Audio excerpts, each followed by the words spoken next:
This is the account of Mahan Air Flight 1095, a journey that took place on October 15, 2015. The flight, which departed from Marhabat International Airport en route to Bandar Abbas in Iran, carried 422 passengers and 19 crew members. Iran has become a destination for aviation enthusiasts due to its unique collection of antique airplanes, including the F-14 Tomcat and the MD-82, which are still operational. The captain of the Mahan Air 747-400 had more than 24,000 hours of experience flying both Airbus and Boeing aircraft, while the first officer had previously flown the Airbus A300 and had 3,800 hours of experience. Although it is unusual to see a jumbo jet on a short domestic flight, it was precisely what happened on this occasion. At 8:16 a.m. local time, the Mahan Air 747-400 aligned with runway 29 left, and the four engines were pushed to maximum power for takeoff.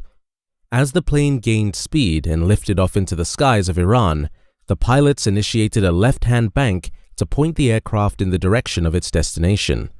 However, during the climb, the pilots noted that engine number 3 was producing unusual vibration data, registering at 2.4 instead of the standard 0.4 for the other engines. Despite this abnormality, the pilots chose to proceed with the flight, and the plane ascended over the suburbs of Tehran. However, at an altitude of 7,500 feet, an explosion rocked the aircraft, causing it to sway uncontrollably. The pilots raced to diagnose the issue and regain control of the plane as they struggled to counteract the unknown forces. The cockpit was inundated with multiple warnings, and the pilots were gravely concerned as they realized they had lost the inboard engine on the right-hand side of the 747, also known as engine number 3. Although losing one of the four engines was not catastrophic, the situation was compounded by the loss of hydraulic systems 1, 3, and 4. Control surfaces on large jets rely on hydraulic systems, and without them, the aircraft becomes extremely challenging to control. The pilots were racing against time to land the plane before the remaining hydraulic system failed, and the situation was made even more urgent by the aircraft's severe vibrations. The best course of action was to turn back and land on the runway they had just departed from. Fortunately, the plane was not overweight for the landing, as it was fueled for a short flight. However, the pilots also received indications of trouble with engine number 4, adding to their already critical situation. Losing another engine would have spelled disaster, and their fears were realized when they lost engine number 4.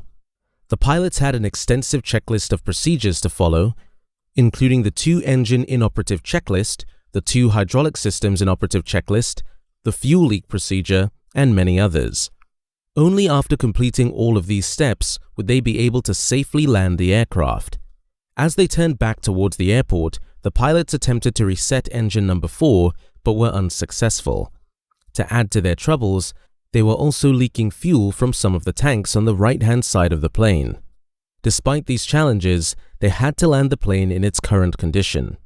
The captain declared a mayday, and the controller informed them that they could still land on runway 29 left if they wished to do so. The pilots chose this option and began their descent. The plane maintained its left-hand bank, and the pilots attempted to engage the autopilot to reduce their workload.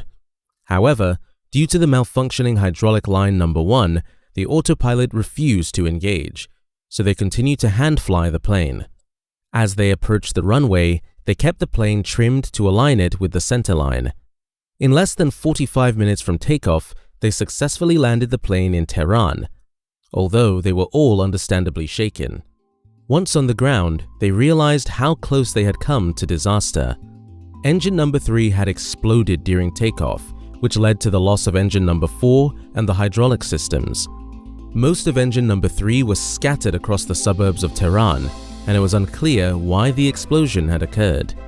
In fact, upon inspection of engine number 4, they discovered that it had been damaged by debris from the rapidly deteriorating engine number 3. In a livestock farm in the suburbs of Iran, they found the remains of the debris that had fallen from the engine. Upon examination, it was discovered that the rear low-pressure turbine in engine number 3 had failed. This failure set off a chain reaction that led to the uncontrolled failure of the engine. When the turbine fractured, it sent pieces flying outward into the engine and its surrounding areas. It turned out that this type of engine failure was well understood, as there had been multiple failures of this nature since 2008. General Electric had studied these failures and issued airworthiness directives to address the issues. The problem at the root of this issue was a slight imbalance in the high-pressure turbine, which caused vibrations to build up in the engine and ultimately led to the formation of cracks in the low-pressure turbine section. To prevent this type of fatigue, various inspections such as borescope, thermocouple, and ultrasonic inspectors were recommended, as well as a general inspection of the discs themselves as outlined in airworthiness directives. However, despite the fact that these directives were in place, it seems that the airline failed to adhere to them. If the directives had been followed, the incident could have been avoided. This suggests that there may have been a flaw in the design of the directives by General Electric. To gain a better understanding of the problem, investigators examined the turbine that had failed over the years. They discovered that the disc had been installed on another engine when it had already undergone approximately 3,000 cycles, which likely contributed to its failure. The life cycle of the engine's turbine disc was extended to 12,600 cycles by the engineers at Mehaner, who utilized a clause in one of the airworthiness directives. However, in 2015, the disc was removed due to excessive vibration. Despite several attempts to rectify the issue, including hooking up the disc to an A300 to test for vibrations, it still showed higher levels of vibration than other engines, rendering it unsafe as per airworthiness directives. Unfortunately, a communication error occurred between the engine shop and the engineering department. The engine shop failed to check which airworthiness directives applied to the engine, including the need to replace the defective disc. Consequently, the disc was put on an engine that was installed on the number 3 pylon of the ill-fated 747 on 9th October 2015. The disc's presence on the plane, which carried 422 passengers, should not have occurred.